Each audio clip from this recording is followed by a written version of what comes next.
Prayer is the channel through which we speak to God and hear what God speaks to us. God is our creator and He alone can put things in order in our life, for He knows us through and through. So, whenever we pray, we allow God to intervene in our life to put things in order. God is in action through our prayer. Through prayer, we give right to God to work in our life.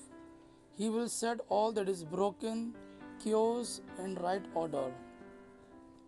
In Bible, in the Acts of the Apostles, we read in chapter 8 about an Ethiopian eunuch who came to Jerusalem to worship the Lord and was returning back to Ethiopia on his chariot.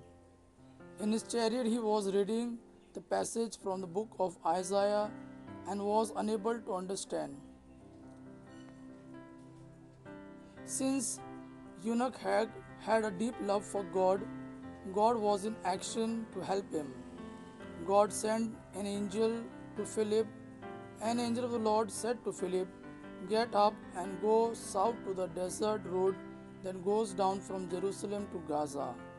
So Philip started out, and on his way he met an Ethiopian eunuch, a court official in charge of the entire treasury of Candace, queen of the Ethiopians. He had gone to Jerusalem to worship, and on his return was sitting in his chariot reading Isaiah the prophet. The Spirit said to Philip, "Go over to that chariot and stay by it." So Philip ran up and heard the man reading Isaiah the prophet. "Do you understand what you are reading?" Philip asked. "How can I?"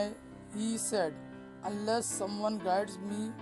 And he invited Philip to come up and sit with him. The eunuch was reading this passage of scripture. He was led like a sheep to be slaughtered, and as a lamb before the shearer is silent, so he did not open his mouth. In his humiliation he was deprived of justice. Who can recount of his descendant?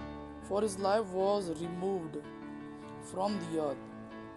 "Tell me," said the eunuch, "who is the prophet talking about himself or someone else?"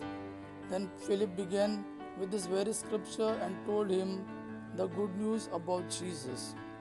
Philip said to eunuch, "If you believe with all your heart, you may be baptized." The eunuch replied, "I believe that Jesus Christ is the Son of God."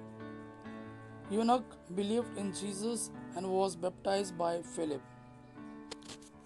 Let us then offer all our needs, pains, and sorrow before the Lord in prayer, and let God work in our life just as He worked in the life of that eunuch. God will turn all the negative situation for our good and will bless us mightily.